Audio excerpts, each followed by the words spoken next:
Om Swastiastu. Salam malam pemirsa, apa kabar Anda malam hari ini? Semoga selalu dalam keadaan sehat. Saya Made Sukadana Karang kembali hadir dalam dialog spesial pada malam hari ini. Pemirsa, desa adat yang tumbuh berkembang selama berabad-abad di Bali serta memiliki hak asal-usul, hak tradisional dan hak otonomi asli mengatur rumah tangganya sendiri telah terbukti memberikan kontribusi sangat besar terhadap keberlangsungan kehidupan masyarakat dalam berbangsa dan bernegara.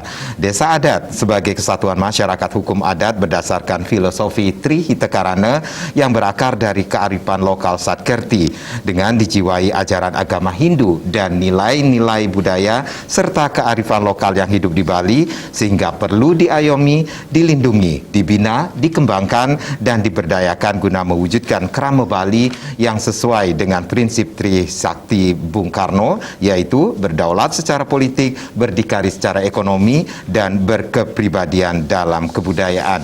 Ya, pemirsa, malam hari ini kita akan mengambil sebuah topik yaitu penguatan tata kelola desa adat, tentunya bersama narasumber yang sudah hadir pada malam hari ini yaitu Penyarikan Agung Majelis Desa Adat Provinsi Bali, Dr. Andes I. Ketut Sumarta. Om Swastiastu, Pak Ketut. Om Swastiastu. Selalu sehat. Sehat biasa. Terima kasih sudah hadir di studio. Baik, Pak Ketut, kalau kita berbicara tentang desa adat ini, yang saya tahu ini bahkan kalau kita berbicara tentang Perda Desa Adat yang sudah ada di Bali ini sempat ditolak Kementerian Dalam Negeri, bahkan kini menjadi percontohan sejumlah provinsi lain di Indonesia. Ini cukup lama kita menunggu cita-cita Majelis Desa Adat di Bali baru terwujud di era kepemimpinan Gubernur Wayan Koster ini. Nah, sebenarnya apa yang dimaksud dengan desa adat tersebut, Pak Ketut? Nah, desa adat, Niki, kalau mengikuti kita Perda Desa Adat, Perda Provinsi Bali nomor 4 2019 tentang desa adat di Bali. Niki penting, Niki. Kenapa dalam judul Perda 4 2019 itu ada kata desa adat di Bali gitu. Itu banyak yang mempertanyakan, memang di luar Bali ada desa adat kan itu. Ini frase di Bali di dalam judul Perda 4 2019 itu menekankan bahwa pertama itu desa adat yang dimaksud itu berbeda dengan definisi desa adat yang dicantumkan di dalam Undang-Undang nomor 6 2014 tentang desa. Undang-Undang 6 2014 tentang desa itu kan ada mengatur tentang desa, dan khusus pada bab 13 itu mengatur tentang desa adat. Nah, karena kemudian desa adat di Bali memiliki kekhususan,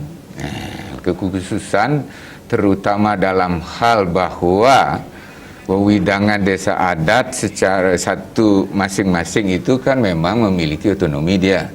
Tetapi di luar otonomi masing-masing, desa adat sebenarnya terikat juga pada paryangan yang namanya Kahyangan Jagat di Bali. Nah, kalau di desa adat dia memiliki Trikahyangan, itu atau kahyangan desa. Nah, itu dia. Nah, Trikahyangan itu napi yang pertama itu enten pura pusat, pura dalam, pura desa. Gitu. Tapi banyak juga desa-desa di Bali tidak hanya memiliki Trikahyangan, artinya 3 pura. Banyak, kalau desa adat tua itu bisa memiliki sampai 20-an, 30-an pura, itu paryangan. Itu yang mengintegrasikan desa adat itu, selain wewidangannya ada paryangan. Itu paryangan desa, bahkan juga ada Kahyangan Jagat. Sekadiring Besakih, wewidangan desa adat Besakih memiliki Kahyangan Jagat, itu kesungsung oleh Jagat. Itu. Nah, karena spesifikasi atau kekhususan desa adat seperti itu di Bali, maka untuk membedakan desa adat di Bali dengan desa adat lain di luar Bali, sebagaimana dimaksud oleh Undang-Undang 6 2014 tentang desa, maka di dalam Perda 4 2019 itu judulnya menjadi tentang desa adat di Bali. Yang membedakan itu karena desa adat seperti prolog Pak Made tadi itu dia sudah ada berabad-abad memiliki wewidangan. Dia memiliki, pertama ada wewidangannya. Seperti negara dia desa adat itu memiliki wilayah, wewidangan, kemudian memiliki krama, itu people ya, memiliki warga, itu.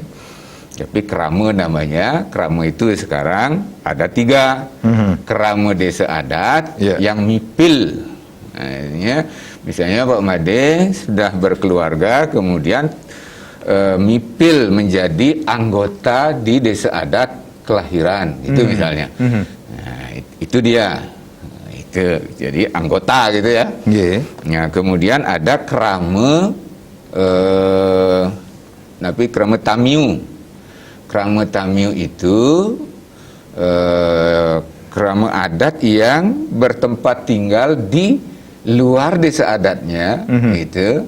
Tetapi di desa tempat tinggalnya dia tidak mipil. Misalnya Pak Made Karang di desa adat A, nah, tapi karena pekerjaan merantau di desa adat B, gitu. Sebagai mipil di desa adat A, di desa adat B itu Pak Made Karang itu tercatat sebagai krama tamiu. Jadi semeton Bali beragama Hindu yang itu bertempat tinggal di wewidangan desa adat tertentu, itu tetapi tidak mipil di desa adat tempat tinggalnya. Dia misalnya mipil, istilah adatnya itu mipil, jadi dia terregistrasi, tercatat sebagai anggota itu di desa adat asalnya itu. Ini krama tamiu. Yang terakhir ini adalah tamiu. Setiap orang yang tinggal di wewidangan desa adat itu ya, baik bertempat tinggal maupun sementara, dia tidak mipil dimanapun di Bali. Nah, itu namanya tamiu. Baik, berarti ada wilayah, kemudian ada krama, kemudian ada prejuru. Nah, ini prejuru. Prejuru itu pengurus padanannya, kira-kira begitulah kalau di organisasi. Baik, baik. Nanti kita akan lanjutkan lagi bagaimana penguatan tata kelola desa adat Niki sendiri, tapi kita harus break sebentar. Pemirsa jangan kemana-mana, kami akan kembali sesaat lagi masih dalam dialog bagaimana penguatan tata kelola desa adat sesaat lagi.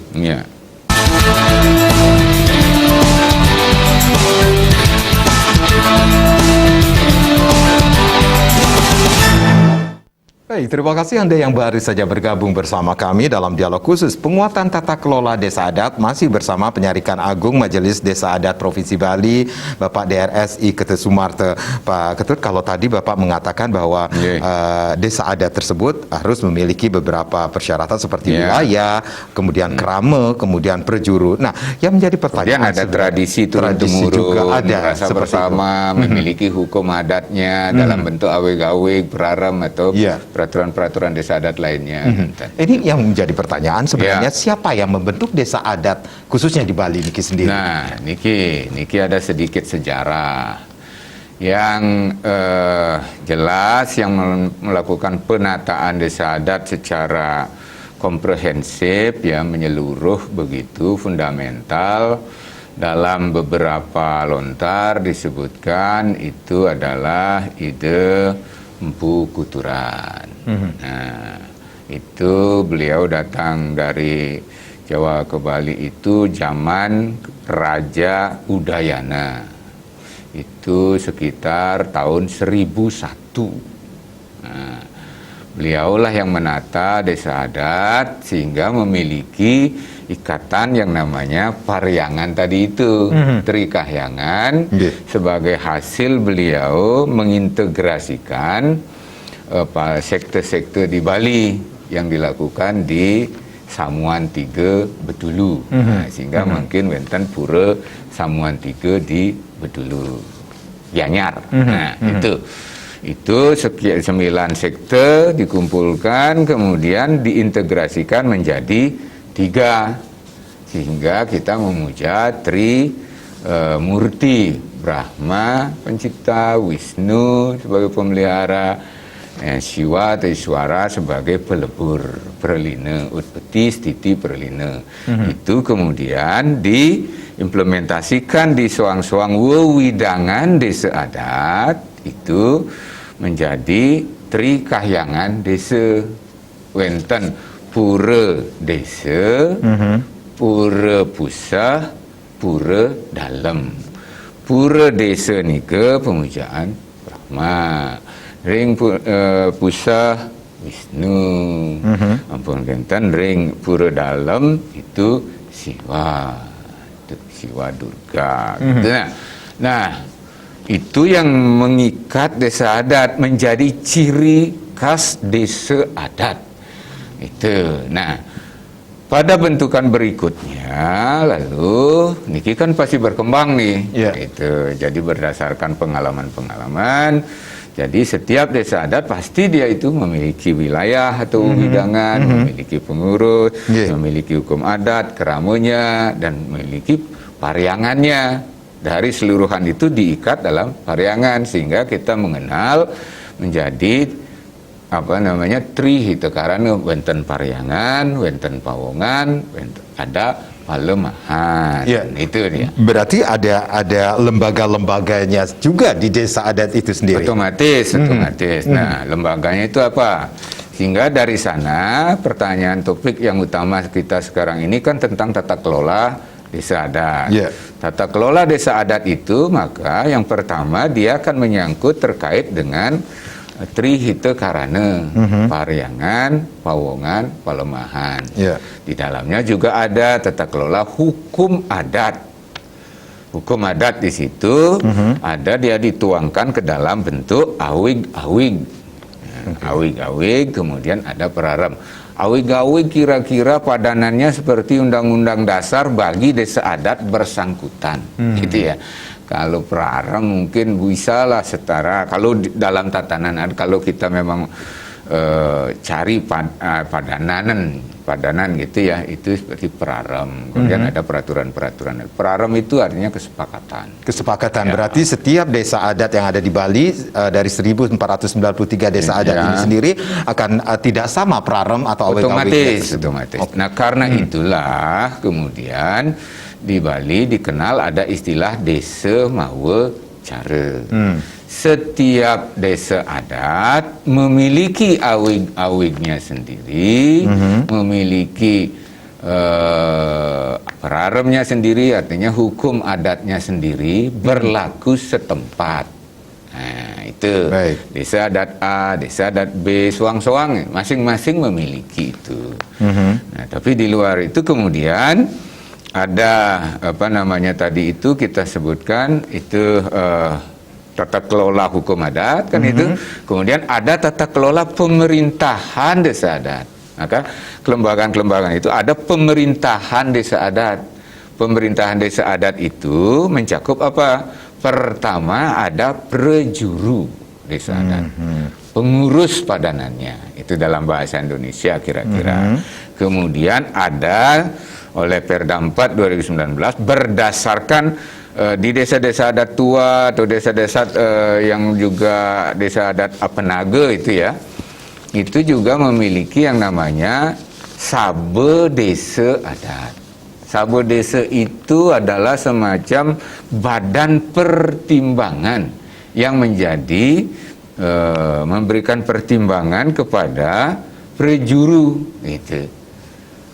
Prejuru desa adat, apalagi sekarang menjadi sangat urgen nih, penting sekali dan strategis peran dari Sabe Desa Adat. Kenapa? Karena urusan prejuru sekarang tidak hanya semata-mata urusan adat, wenten hal lain, wenten hukum, wenten investasi masuk ke desa adat kan gitu.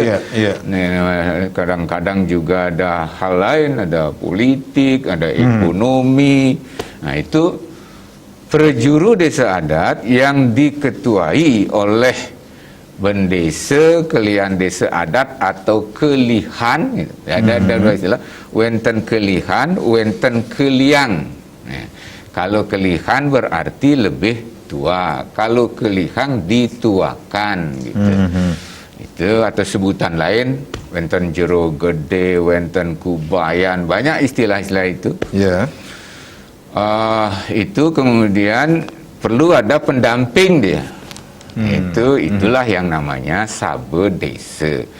Kemudian ada lagi satu lembaga pemerintahannya yang namanya itu adalah Kerta Desa Adat.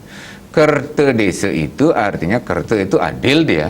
Ya. Jadi lembaga peradilan di desa adat, namanya Kerta Desa. Jika ada masalah sampai kemudian menjadi perkara dia, wicara istilahnya. Nah, niki kalau wicara di dalam bahasa Bali itu artinya dia permasalahan, perkara dia. Nah, itu ampunan karena mau bertemu wicara aja sini wenten wicara gitu. Wicara itu artinya itu Jadi permasalahan sengketa dia. Jadi ada permasalahan dan akan diselesaikan oleh Kerta Desa Adat. Ya. Ini semacam pengadilan desa adat. Ya, terutama kan di situ diharapkan adalah mediasi. Jadi ada keperdamaian dia di situ Kenten. Nah, itu kalau Kerta Desa itu akan langsung dipimpin oleh bendesa atau keliang desa adatnya. Kenapa begitu? Karena dalam melakukan kerta dia, peradilan adat, kan dasar utamanya itu adalah awig desa adat, peraram desa adat atau hukum desa adat dia. Siapa yang harus paling paham terkait dengan hukum adat yang berlaku di desa adat bersangkutan? Ya harus pemimpin puncaknya. Siapa itu? Bendesa atau keliang desa adat, kelihan desa adat atau sebutan lain, Kinten.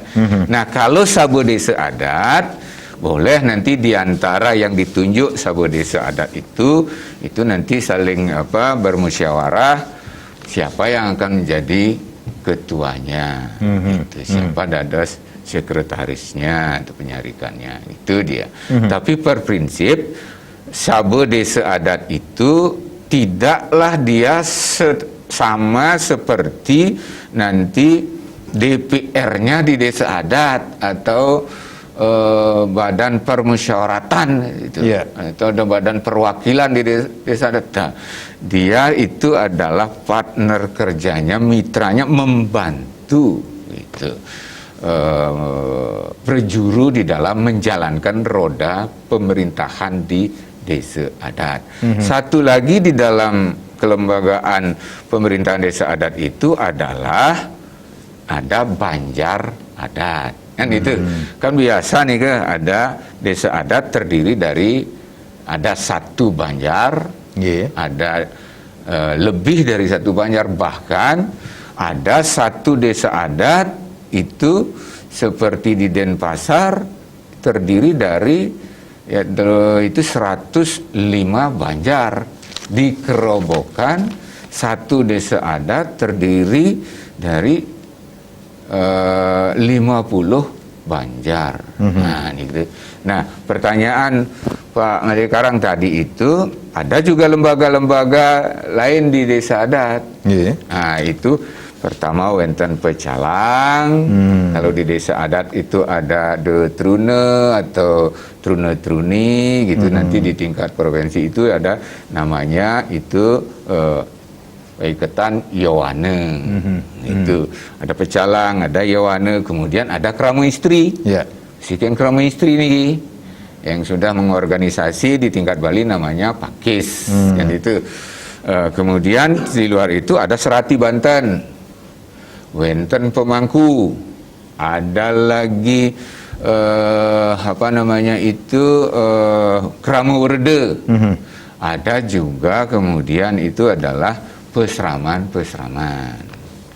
Nah, itu peseraman itu. Nah, ini yang nanti bagian dari tata kelola kelembagaan, pemerintahan, tata kelola kelembagaan lagi. Nah, kemudian ada juga tata kelolanya itu menyangkut tata kelola keuangan di desa adat.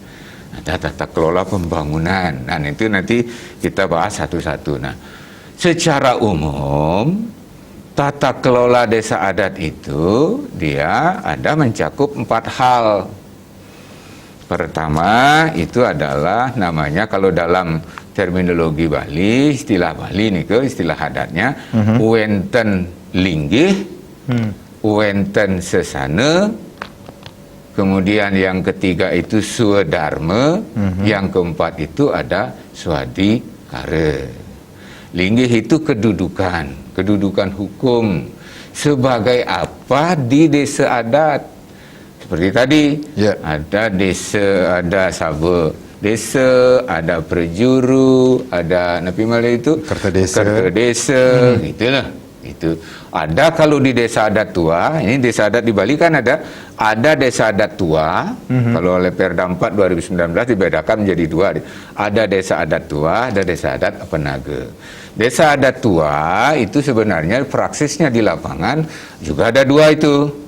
Ada desa Bali Mula, ada desa Bali Aga. Nah, penaga itu biasanya dibentuk belakangan, itu zaman kerajaan belakangan. Kalau Bali Mula kemudian itu biasanya nanti tradisinya itu adalah seserodan. Tetapi baik desa Bali Mula dan desa Bali Aga di dalam Perda 4 2019 tentang desa adat di Bali kategorikan sebagai desa adat tua. Itu ciri-cirinya apa? Ada pemerintahan dengan sistem kembar. Namanya di situ ada peduluan, ada perjuru, kan? Nah, peduluan itu ada banyak modelnya. Ada saing nenem, ada saing kutus, sampai ada saing yang kami data di Majelis Desa Adat Provinsi Bali itu di peduluan itu paling banyak ada 24 orang. Itu prosesnya itu. Nah, itu peduluan biasanya umumnya terkait dengan kedulu, urusan pariangan spiritual, dan nanti perjurunya urusan kepemerintahan. Itu di desa adat tua. Biasanya kemudian pemucuknya itu pendesanya atau pemimpin di desa adatnya itu dalam pemerintahan itu karena seserodan. Seserodan artinya keturunan. Ada juga berdasarkan ririgan. Itu dia modelnya nih. Jadi cakupannya itu. Jadi itu baru linggih. Kemudian sesana peran dan fungsi. Kemudian yang ketiga swadharma atau kewajiban atau tugas. Kemudian yang terakhir itu ada swadikara, kewenangan. Itu cakupan di dalam tata kelola desa adat. Pak Ketut, nanti kita akan lanjutkan lagi bagaimana penguatan tata kelola desa adat Niki sendiri di sesi berikutnya. Kita harus rehat kembali. Pemirsa, di sesi berikutnya kami masih akan kembali dengan dialog khusus pada malam hari ini masih bersama Penyarikan Agung Majelis Desa Adat Provinsi Bali, Bapak DRS Ketut Sumarto. Kita akan berbincang-bincang masih tentang penguatan tata kelola desa adat. Kami akan kembali, tapi tentunya setelah yang berikut ini.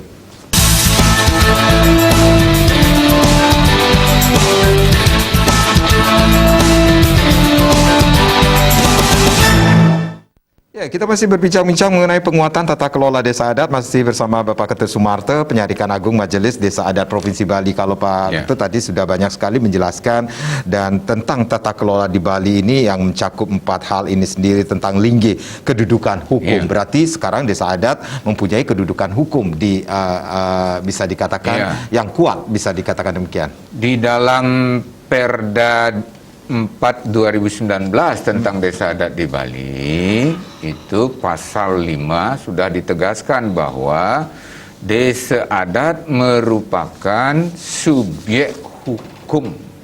Ini baru pertama kali itu ada regulasi, jadi aturan yang jelas menentukan bahwa desa adat itu merupakan subjek hukum.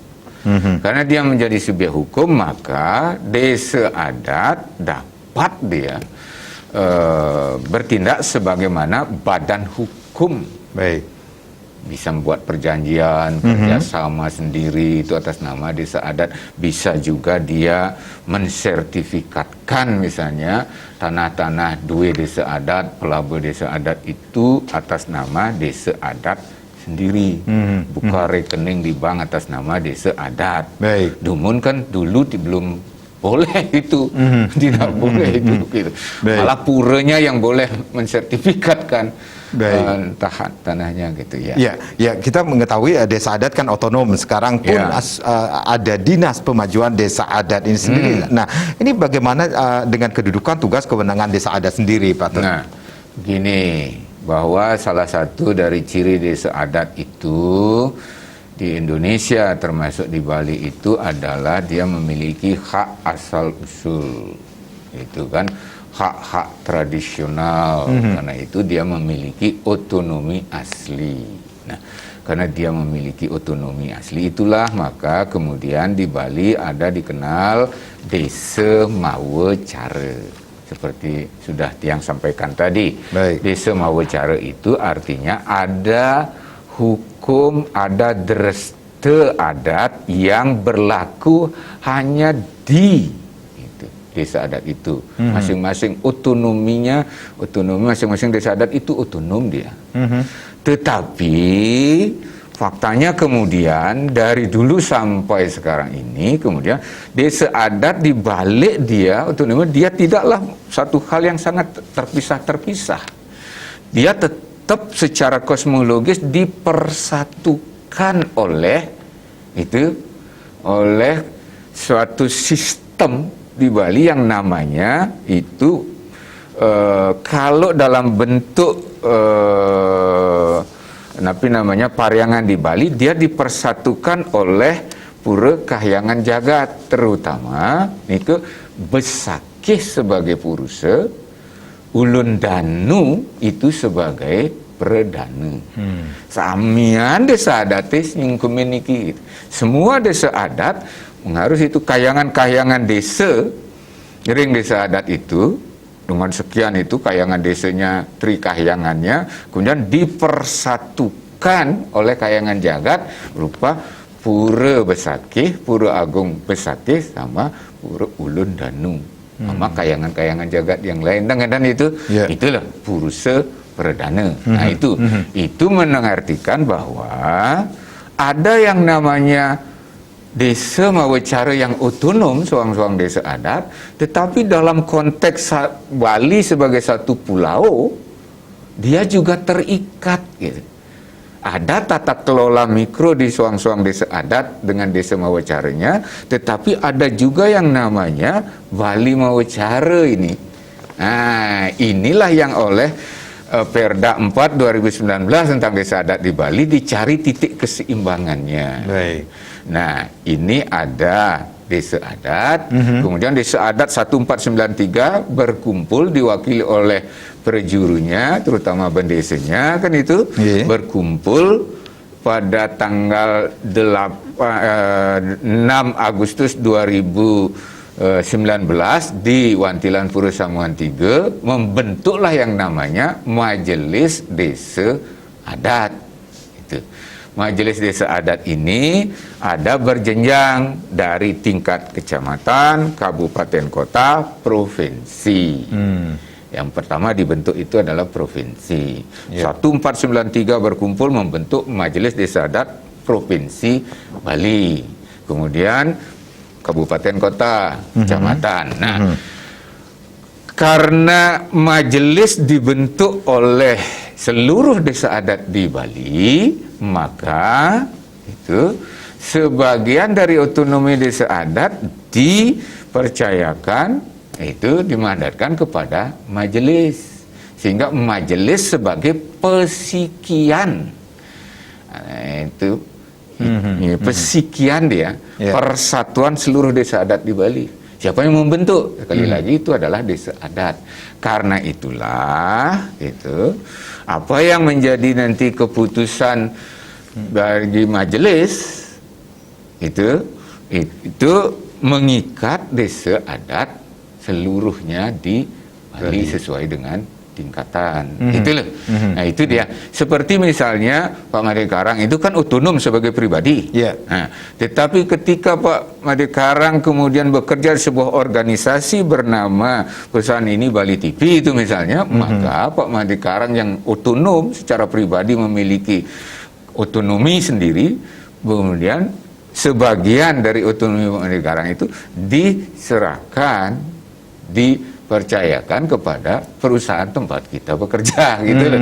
Ikut organisasi, sehingga apa yang menjadi keputusan dari perusahaan juga mengikat kita sebagai pegawainya, kita sebagai anggota organisasi. Baik. Itulah tata hubungan antara kemudian desa Mawacara yang ada di desa adat ini dengan Bali Mawacara yang dipegang oleh Majelis Desa Adat. Nah, pertanyaan menarik dari tadi itu adalah ada juga Dinas Pemajuan Masyarakat Adat. Ini untuk pertama kali juga di Bali itu dibentuk sebuah dinas yang khusus mengurus, memfasilitasi desa adat. 1493 itu di Bali. Kalau sebelum-sebelumnya, sebelum ada Perda 4 2019 ini, desa adat itu saya merasakan ikut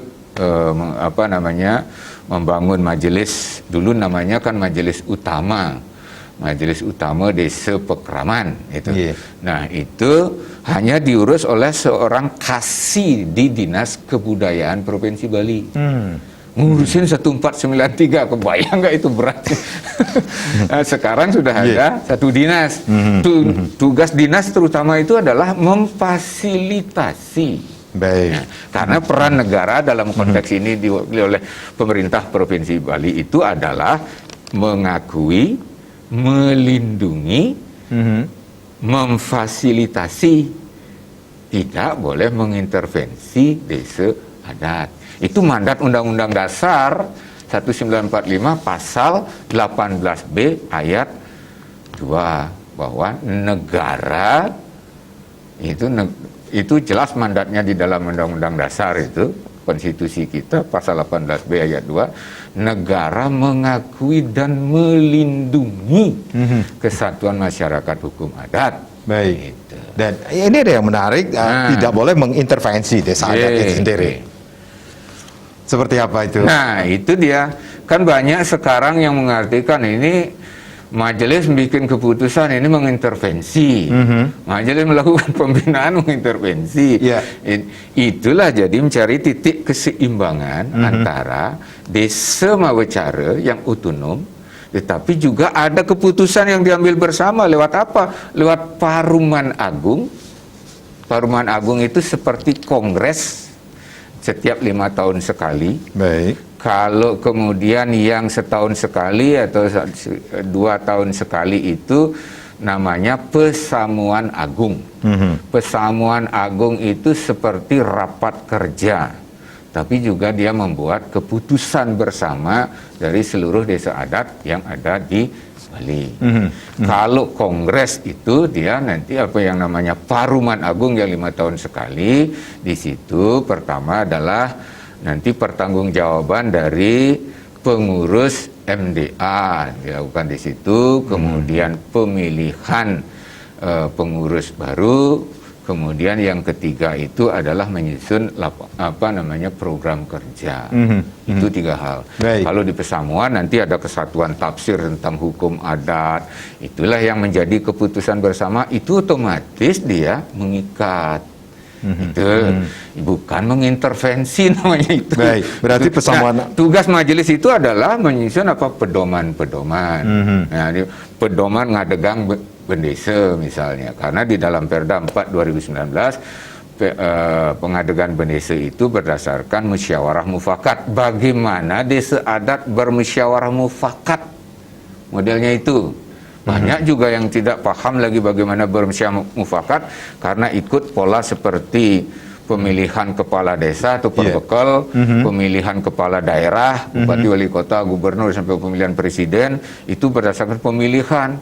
Pemilihannya itu bukan lagi pemilihan berdasarkan pasuaran di desa adat, tetapi dalam paruman, tetapi juga itu ada yang melakukannya lewat pencoblosan.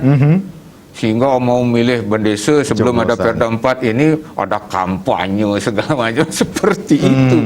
Padahal itu bukan karakter adat Itu kita. yang perlu diluruskan juga. Itu bukan karakter kita, adat kita. Karakternya itu adalah musyawarah mufakat. Maka asas di dalam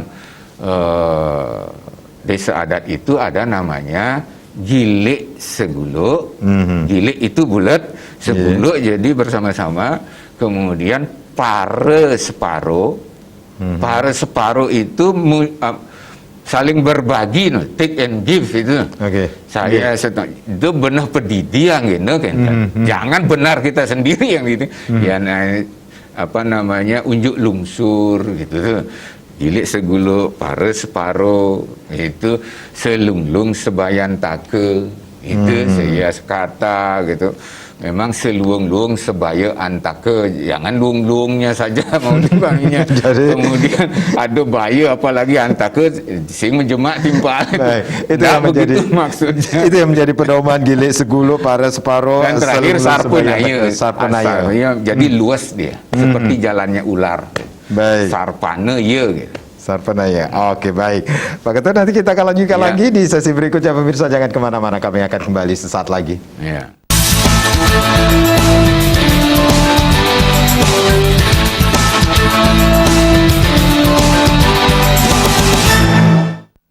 Baik, penguatan tata kelola desa adat masih menjadi topik kita di sesi yang terakhir ini, masih bersama Bapak Ketut Sumarte. Beliau merupakan penyarikan agung Majelis Desa Adat Provinsi Bali.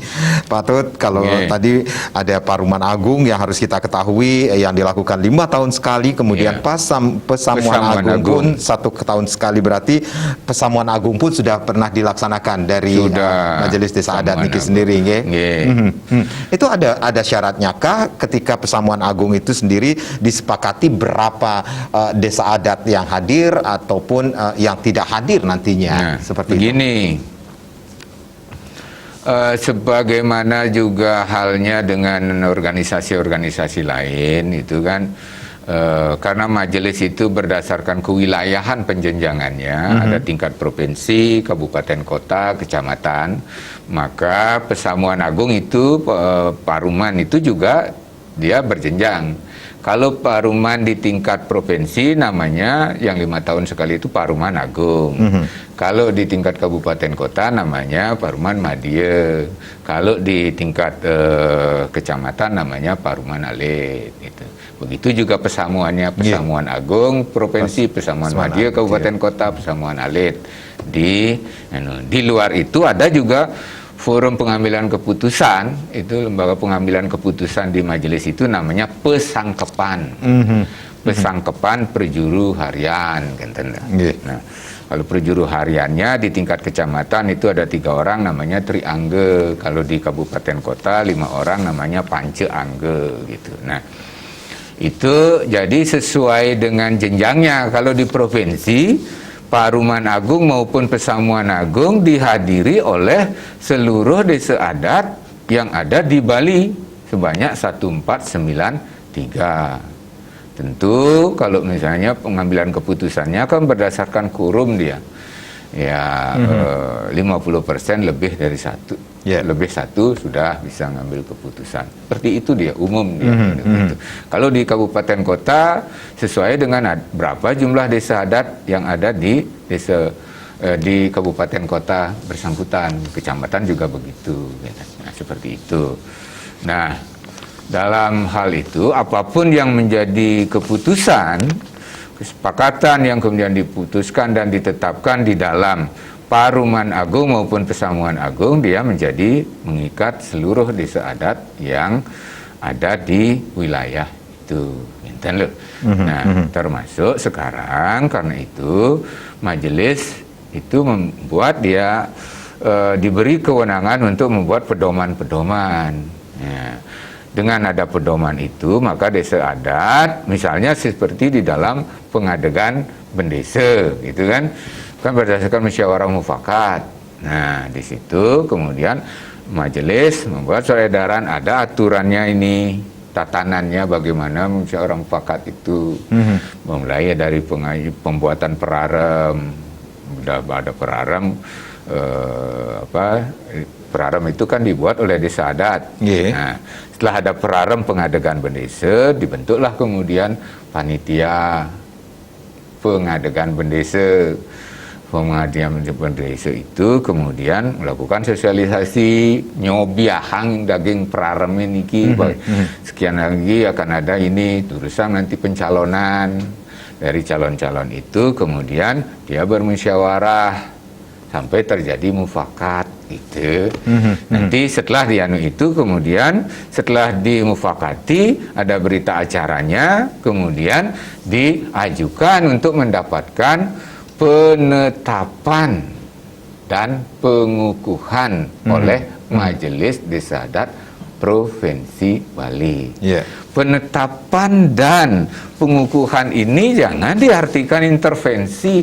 Ini adalah alas hukum yang diberikan oleh majelis kepada desa adat, kepada perjuru desa adat yang terpilih itu untuk bisa nanti melakukan tindakan-tindakan hukum.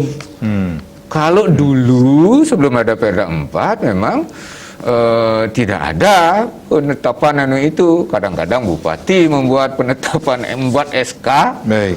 Itu loh. Nah, ini kenapa perlu ada itu? Karena desa adat sekarang ini apalagi ke depan ada tindakan-tindakan hukum. Ada perjanjian, ada kerjasama, ada macam-macam gitu. Ada kemudian ini ada dapat namanya dana desa adat. Kan itu sudah dia ada dana alokasi di mana Pemprov Bali diwajibkan mengalokasikan dana untuk desa adat. Kalau dulu tidak menjadi wajib, namanya bantuan. Kadang-kadang dapat, kadang-kadang tidak. Padahal peran desa adat, sumbangan desa adat untuk ini kan luar biasa. Baik. Nah, itu sehingga ini perlu perjuru ini ada alas hukumnya. Itu secara administratif. Itu dalam bentuk surat keputusan oleh Majelis Desa Adat Provinsi. Baik. Nah, Pak Ketut, kalau kita kembali lagi dengan perda tentang desa adat ini, bisa dikatakan ini perda desa adat ini yang merupakan pengaturan yang komprehensif. Bisa dikatakan terkait tata kelola desa adat seperti itu, yang meliputi tata kelola pemerintahan desa adat, kemudian kelembagaan adat, keuangan juga, seni budaya, tradisi seni budaya dan kearifan lokal. Ya. Nah, itulah jadi Perda 4 2019 tentang desa adat di Bali ini benar-benar memberikan landasan ini. Jadi fundamental dan komprehensif untuk keseluruhan penguatan desa adat di Bali. Penguatan desa adat itu dilakukan apa? Ada strateginya. Pertama itu adalah lewat penguatan dalam bentuk regulasi. Karena kita dalam tatanan bernegara, mau tidak mau harus ada payung hukum yang melindungi, dan itu menjadi mandat dari Undang-Undang Dasar loh. Negara mengakui dan melindungi, sekali lagi itu, kesatuan masyarakat hukum adat gitu. Untuk melakukan pengakuan dan pelindungan itulah maka Pemprov Bali di bawah pemimpinan Bapak Wayan Koster sebagai Gubernur Bali itu bersama Pak Cok Aceh sebagai Wakil Gubernur Bali bersama DPRD menyepakati ini. Perda 4 ini payung regulasi pertama. Nah, kedua itu setelah regulasi ada, selain itu turunannya kan ada peraturan gubernur 34 2019 tentang tata kelola keuangan, kemudian Perda 4 2020 tentang pelaksanaan Perda 4 2019 gitu. Itu payung hukumnya udah cukup kuat itu. Nah, kemudian baru masuk strategi kedua. Apa itu? Adalah penguatan kelembagaan. Penguatan kelembagaan itu dibentuk dengan apa? Itu pertama ada Dinas Pemajuan Masyarakat Adat untuk memfasilitasi itu desa adat dan majelis desa adat. Ya, kemudian ada majelis, itu bagian dari penguatan kelembagaan. Kemudian ada Sabo Desa, Kerto Desa, nanti ini baru lembaganya dibentuk. Nah, ketiga itu adalah peningkatan kapasitas baik kelembagaan maupun SDM, perjuru desa adat, kemudian sabel desa, kerta desa, majelis juga diperkuat ya. Perlu ada pelatihan-pelatihan, bintek segala macam itu. Seperti sekarang misalnya sudah ada 2 tahun berjalan itu, masuk tahun ketiga ini ada pelatihan tentang tata kelola keuangan. Bagaimana desa adat mau tidak mau ke depan ini, itu akan berhadapan dengan generasi yang secara administratif masih kuat. Ada bukti hitam atas putih. Desa adat tidak bisa untuk selamanya tidak masuk ke wilayah ini, ke urusan administrasi. Pasti pertanggungjawaban keuangan sepun api. Dan itu perencanaan segala macam masuk dia di situ. Nah ini sudah ada pembinaan, pelatihan. Jadi ada pendampingan. Iya, ada pendampingan, ada juga pengawasan sehingga memiliki keterampilan. Gitu. Nah itu kan sudah tadi itu peningkatan kapasitas. Kemudian ada sinergi kerjasama antar desa adat dengan perbekal atau desa dinas di Bali dengan kelurahan, dengan pihak swasta, dengan pemerintah, bisa ada kerjasama di situ. Jadi mitra kerja. Jadi mitra bisnis segala macam bisa. Itu loh. Karena penguatan desa adat yang dilakukan oleh Perda 4 ini menyeluruh. Jadi ada penguatan adat tradisi budaya sebagai inti untengnya desa adat. Kemudian ada penguatan kelembagaan, ada penguatan hukum adatnya, kemudian ada penguatan ekonominya. Itu. Baik. Penguatan ekonominya itu ada 2, sektor keuangan lewat LPD sudah berjalan ini 35 tahun. Nah, kemudian penguatan sektor real yang belum. Nah, itu sektor real yang meliputi produksi, distribusi atau perdagangan dan jasa. Baik. Ini yang dikuatkan nanti lewat Bage Usaha Pedruan Desa Adat. Bage Pedruan Desa Adat atau disingkat BUPDA. Baik. Itu. Nah, kalau itu sudah ada, maka desa adat akan kuat. Maka strategi kelimanya terwujudlah yang namanya kesejahteraan di desa adat. Jadi bisa dikatakan dengan hadirnya BUPDA ini nantinya tentunya tidak ada potensi gesekan dengan desa dinas karena ruang dan jenis usahanya hampir sama. Ya, kan bisa nanti yang terjadi itu adalah kemitraan, bisa bekerja sama, bersinergi dia. Yang sampun desa dinas ngambil niki desa adat, dan nanti kalau sudah ini desa adat yang ngambil potensi-potensi mana gitu. Bisa duduk bersama karena tujuannya sama untuk kesejahteraan. Ya, kalau dari perspektif desa adat itu kesejahteraan kerama desa adat, perspektif desa dinas itu berbekal nikah adalah mensejahterakan warga desa. Baik, Pak Ketut, ini segmen terakhir kita dan tentunya ada statement yang ingin disampaikan kepada masyarakat bagaimana penguatan tata kelola desa adat ini sendiri. Nah, silakan. Menawi wenten jero bendesa sarang sami, perjuru desa adat, kerama desa adat, sarang sami dimanapun yang berada, kita sekarang ini sedang namanya melakukan transformasi desa adat, yang mengistilahkan itu. Jadi transformasi itu adalah perubahan yang besar untuk menuju yang lebih baik gitu. Penguatan desa adat itu dilakukan. Jadi sekarang ini tata kelola desa adat itu dikuatkan, tujuannya adalah untuk penguatan desa adat itu sendiri sehingga dia siap memasuki era baru. Ini yang mesti dianukan. Banyak orang yang mami desa adat sekarang kok perlu administrasi segala macam, cara ruwet gitu. Sekarang ini latihan. Tiang yakini kalau 3 tahun kita tekun terus latih sampai 5 tahun itu nanti desa adat akan benar-benar kuat dan siap dia menjadi modern sehingga siap dia memasuki era baru dalam tatanan kehidupan era baru. Baik, seperti yang Kira-kira itu. disampaikan di awal tadi, bisa mewujudkan Krama Bali yang sesuai dengan prinsip Trisakti berdikari Ya. secara ekonomi, Betul. kemudian berkepribadian dalam kebudayaan, berdaulat secara politik tentunya. Betul. Baik, Batut, Ya. terima kasih sudah sharing. Ya, baik, terima kasih Pak. Yeah. Saya Madi Sukadana Karang, terima kasih. Kita berjumpa lagi di lain kesempatan. Sampai jumpa. Om, Om. Santi, Santi, Santi Om.